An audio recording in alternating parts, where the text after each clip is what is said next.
First salary मेरी credit हुई थी अराउंड 91,000 इन हैंड। रोल्स और रिस्पॉन्सिबिलिटीज बताओ। तो एक्चुअल में काम क्या करते हैं, मतलब आप लोग एओ की पोजीशन पे? तो क्या होता है कि मोस्ट ऑफ द स्टूडेंट्स जो हैं वो तैयारी करते हैं बैंक एग्जाम की, राइट? और बीच में नोटिफिकेशन आ जाता है इंश्योरेंस सेक्टर का, तो वो कंफ्यूज रहते हैं कि अब क्या इंश्योरेंस के लिए हमको अलग से प्रिपेयर करना पड़ेगा। एक कंफ्यूजन ये है कि इंश्योरेंस अवेयरनेस वाला पार्ट है, तो उसमें हम किस एरिया पर फोकस करें, कौन सा ऐसा। दूसरा क्वेश्चन ये है कि ये एक ऐसा एग्जाम है जिसमें नेगेटिव मार्किंग नहीं है,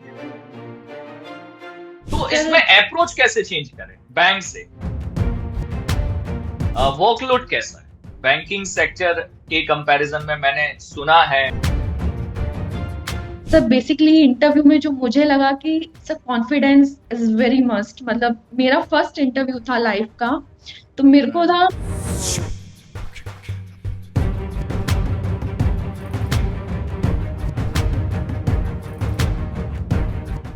हेलो एवरीवन, वेलकम टू गाइडी, दिस इज आदित्य। सो आज मैंने इनवाइट किया है पारुल को। Parul is working currently with LIC as AO. तो लास्ट टाइम जो नोटिफिकेशन आया था उसमें पारुल ने क्लियर किया था, और पारुल मेरे इंटरव्यू बैच में थे लास्ट टाइम, तब से मैं उनको जानता हूँ। काफी मेहनत की थी इंटरव्यू के लिए भी उन्होंने, और इंटरव्यू क्लियर किया, और फाइनली अभी वो वर्किंग है as a AO with LIC. तो बात करेंगे पारुल से, समझेंगे कि कैसा है वर्किंग कल्चर एलआईसी का, क्यों इस जॉब को इतना अच्छा माना जाता है कि बहुत सारे एसबीआई पीओज इस जॉब को छोड़कर एलआईसी के लिए जाते हैं। मेरा जो नेक्स्ट इंटरव्यू आप लोग देखोगे वो मैं ऐसे ही कैंडिडेट के साथ रिकॉर्ड करने वाला हूं जिन्होंने एसबीआई पीओ छोड़ा था और एलआईसी एओ ज्वाइन किया था। नेक्स्ट इंटरव्यू पारुल के बाद वाला जो इंटरव्यू आप देखोगे चैनल पे, वो उन्हीं के साथ होगा। चलिए, तो पारुल, वेलकम टू गाइडली। कैसे हैं आप, क्या हालचाल है? Sir I am absolutely fine. अच्छा, कहाँ पर है पारुल अभी आप? कहाँ पर पोस्टेड है, city? Sir I am currently posted in Darbhanga Bihar.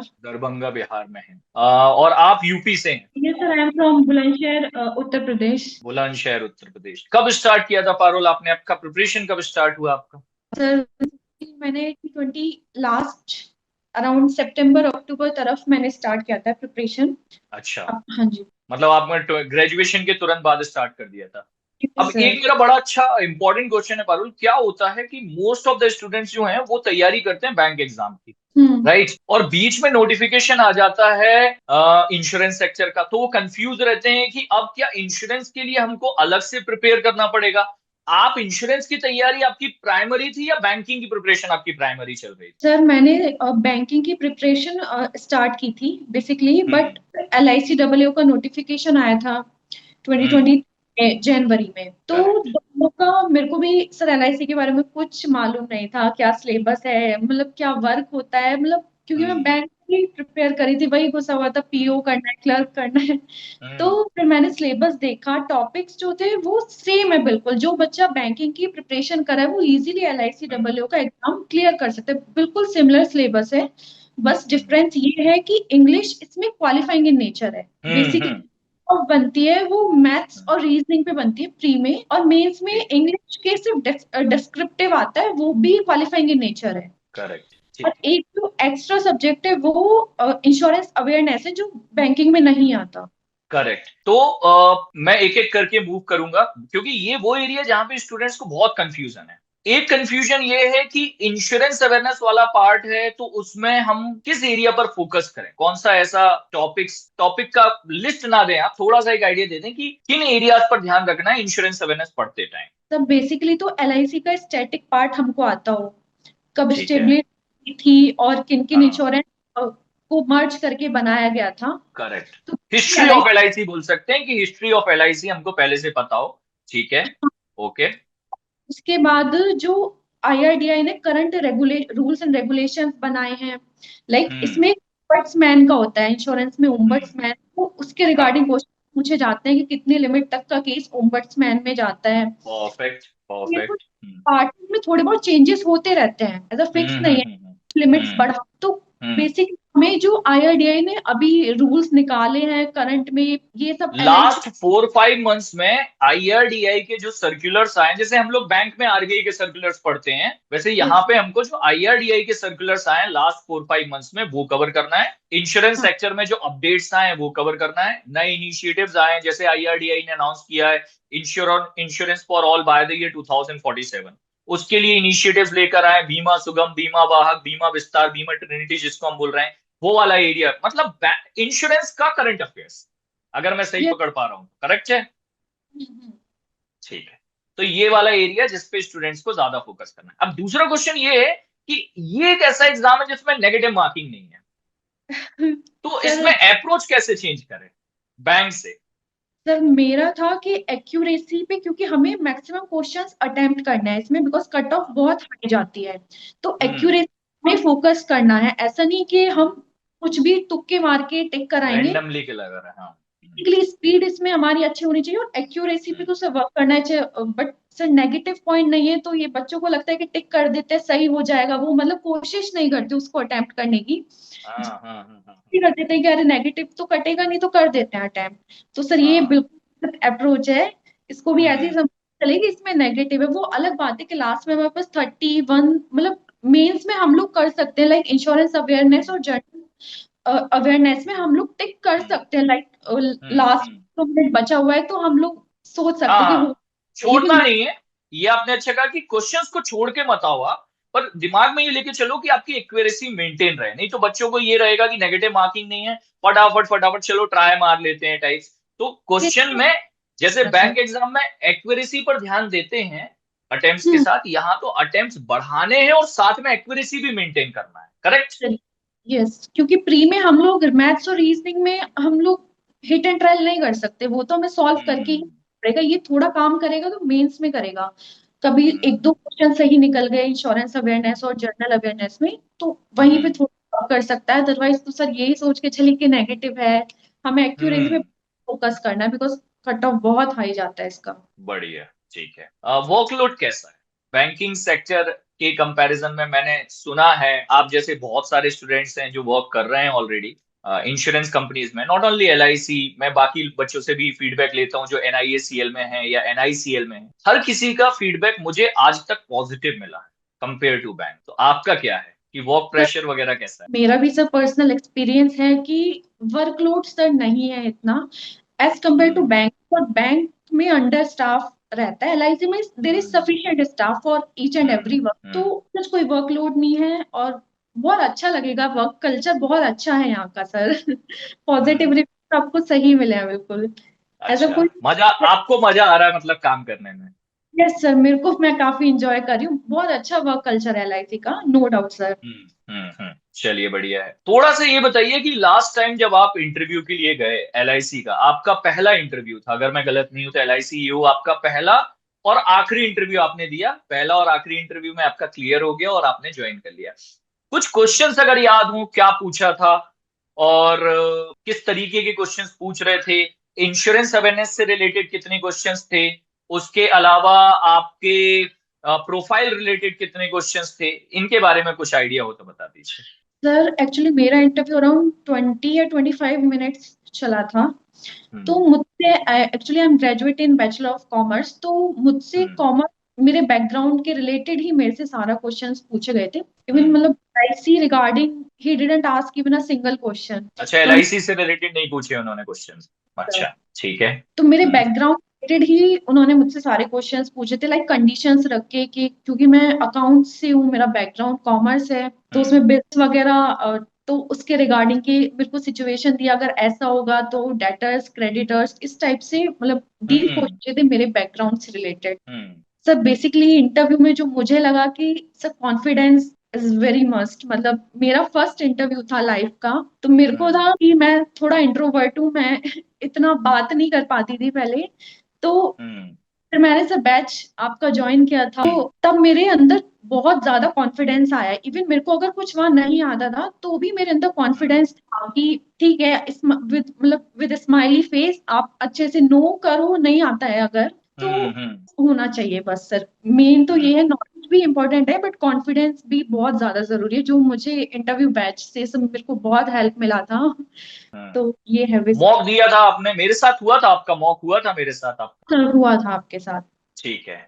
तो फीडबैक वगैरह जो मिलते हैं आपको काम आते हैं फाइनली इंटरव्यू में कि हाँ भाई कैसे अप्रोच करना है, क्या अप्रोच करना है? ये सर इंटरव्यू बैच बहुत ज्यादा हेल्पफुल था आपका। मैं अंडर कॉन्फिडेंट थी, मेरे को नहीं समझ आ रहा था कि मैं कैसे प्रिपेयर करूं, और मेरी लाइफ का फर्स्ट इंटरव्यू था। तो तब मैंने आपका बैच देखा था, तो सब बहुत हेल्पफुल था, मेरे अंदर thank you confidence. Parul, thank you for feedback. बाकी बच्चों को थोड़ा सा क्लियरिटी मिलेगी, क्योंकि कई बार बच्चे क्या करते हैं, इंटरव्यू के पास पहुंच के रिस्क ले लेते हैं कि हम खुद से प्रिपेयर कर ले। और मैं सजेस्ट करता हूँ when you are there very near to your interview कि आप गाइडेंस ले लो, कहीं से भी लो, आप गाइडेंस ले लो।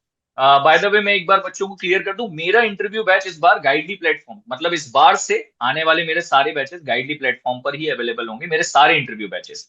एसबीआई पीओ से लेके RRB PO, IBPS PO, scale 2 के अगर आप खुद तैयारी कर रहे हैं, या एलआईसी एनआईसीएल, कोई भी इंटरव्यू बैचेस मेरे इंश्योरेंस और बैंकिंग इंडस्ट्री सारे के सारे गाइडली प्लेटफॉर्म पर ही हैं। तो ये मैं एक बार थोड़ा सा क्लियर कर दूं, बच्चों को कंफ्यूज ना हो जाए। और बताइए पारुल की सैलरी सुनते हैं काफी अच्छी मिलती है, बैंक के कंपैरिजन में ज्यादा सैलरी है, सही बात है क्या? मैंने हालांकि एक वीडियो किया हुआ है सैलरी स्लिप के ऊपर, लेकिन आपको अच्छा लग रहा होगा ना। देखो, फ्रेशर थे, सडनली एओ की पोजीशन पर पहुंचे, तो वो जो फर्स्ट मंथ सैलरी आया था कैसा फील हो रहा था देखने के बाद अकाउंट में? सर हम लोग सिर्फ गैस वर्क कर रहे थे कि हमारी इन हैंड सैलरी 80 आएगी, 85 आएगी, मतलब यही गैस वर्क चल रहा था, 75 आएगी। बट जब सरप्राइज था ये हम लोगों के लिए, क्योंकि आइडिया नहीं था कितना आएगा अकाउंट में। तो हाँ हाँ। जब फर्स्ट सैलरी मेरी क्रेडिट हुई थी अराउंड 91,000 इन हैंड, तो हाँ। बियॉन्ड द एक्सपेक्टेशन था सर। आफ्टर डिडक्शन, सारे डिडक्शंस, एनपीएस वगैरह डिडक्ट होने के बाद, टैक्स कटने के बाद, वाह वेरी गुड, बहुत बढ़िया। टैक्स कट टैक्स भी नहीं था सर हमारी, उस टाइम पे डिडक्शन भी नहीं था, स्टार्टिंग में स्टार्ट कोई नहीं हुआ होगा, डिडक्शन। फर्स्ट मंथ में नहीं हाँ हुआ होगा, फिर स्लोली स्टार्ट हो गए होंगे डिडक्शंस हाँ, आपके। आफ्टर ट्रेनिंग सर मेरा स्टार्ट हुआ, 7 मंथ्स का ट्रेनिंग होता है इसमें। तो उसके बाद हम्म। एमसीएस वगैरह, जब मैंने यहाँ पे कंफर्मेशन पे स्टार्ट हुआ था वो 1 ईयर। कंफर्मेशन के बाद स्टार्ट हुआ होगा, हाँ, ठीक। 1 ईयर ओके। होता है कंफर्मेशन टाइम। तो ठीक। घर वाले खुश हैं, बताते होंगे सबको कि एलआईसी में ऑफिसर हमारी बेटी? ये सर बहुत ज्यादा खुश हैं। हाँ। अब आगे ये मैं मतलब प्रैक्टिकली पूछना ये चाहता हूँ कि मैंने बहुत बच्चों को बैंक से तो मूव करते एलआईसी तक देखा है, एलआईसी के बाद भी दिमाग में है कि कोई आरबीआई की तैयारी करना है, ग्रेड बी की नाबार्ड की, कि ये है कि नहीं यार एलआईसी में ही ग्रो करना है अब आने वाले दिनों में, कि within LIC within organisation हम ग्रो करना चाहते हैं? क्या है माइंडसेट? सर मेरा तो है कि मेरे को एलआईसी में ग्रो करना है, बिकॉज बहुत सारी अपॉर्चुनिटीज हैं एलआईसी में। हम्म। एक्चुअली हम लोग एग्जाम दे सकते हैं, लाइसेंशिएट, एसोसिएट, फेलो, तो हम्म। फाइनेंशियल भी उनका बेनिफिट है, और हमको प्रमोशन में और बहुत हम आगे तक एलआईसी में बहुत ग्रो कर सकते हैं। एक्चुअली मेरी ठीक। तो थोड़ा कम एज में सिलेक्शन हो गया था, तो हम हम्म। लोग को बोलते हैं कि आप एमडी चेयरमैन तक जा सकते हैं। तो जा बहुत, सकते हो। हाँ, क्योंकि बहुत सारी अपॉर्चुनिटीज हैं एलआईसी में सर ग्रो करने की। तो सर मैंने तो सोचा एलआईसी में ही मैं रहूंगी सर, इसी में ग्रो करना बढ़िया। है मुझे। मैं भी चाहूंगा आप एलआईसी में रहो, कभी एमडी बनो तो मैं भी बता पाऊँ कि मेरी स्टूडेंट, मैं जब उस समय पढ़ा रहा हूँ, मैं तो पढ़ाता रहूंगा, तो मैं उस समय पढ़ाऊंगा तो मैं बताऊंगा मेरी स्टूडेंट अभी मैनेजिंग डायरेक्टर हो गई है एलआईसी में, श्योर तो मुझे भी सर। अच्छा लगेगा। पारुल, एक और चीज है, जो बच्चे इंटरव्यू में जाते हैं ना उनसे कई बार पूछ लेते हैं कि एओ के रोल्स और रिस्पॉन्सिबिलिटीज बताओ, तो एक्चुअल में काम क्या करते हैं मतलब आप लोग एओ की डबल पोजीशन ओ, पे? Double O. डबल एओ पे हम। सर बेसिकली हमें एज अ एचओडी प्लेस कर दिया जाता है किसी पर्टिकुलर डिपार्टमेंट में, बिकॉज बहुत डिपार्टमेंट। सारे डिपार्टमेंट यहाँ पे होते हैं, तो डिपार्टमेंटल हेड हमको बनाया जाता हम्म। है। और हम, हम्म। हमारे साथ एक टीम होती है पूरी, लाइक हम्म। हम एचओडी हो गए और हमारे अंडर कुछ लोग होते हैं, असिस्टेंट एचए वगैरह। तो हम्म। बेसिकली टीम वर्क होता है, and eight the and passing authority जो होती है वो डबल ए होता है लास्ट में, लाइक कुछ हम्म। भी हमको पासिंग अथॉरिटी हमारी होती हाँ। है। तो बेसिकली होती है। सर हमको सारा मैनेज करना है, लाइक लीडर की तरह हम्म। सारी अपने डिपार्टमेंट हम्म। को अच्छे से रन करना है। ओके। सारे काम प्रॉपर हो with rules and regulations. Actually हमको ये पूरा सर्विलेंस एक रखना है कि अच्छे से काम हो रहा है with rules and regulations. Compliance आपके हाथ में है, कंप्लायंस प्रॉपरली फॉलो हो रहे हैं नहीं हो रहे यस हैं, सर। नीचे का स्टाफ उनको फॉलो कर रहा है, ये आपकी रिस्पॉन्सिबिलिटी है कि आप उसको यस सर। एश्योर करो कि सारे कंप्लायंस आपके पर्टिकुलर डिपार्टमेंट के फॉलो होने सर चाहिए। At the end we are accountable to anything, मतलब हमको ही सब जवाब देने पड़ेंगे लास्ट में अगर कुछ भी होता है तो। रिस्पॉन्सिबिलिटी तो ये है सारी, पूरे मतलब पूरा एक डिपार्टमेंट हमको हैंडल करना है, चलिए स्मूथली बढ़िया है। रन हो।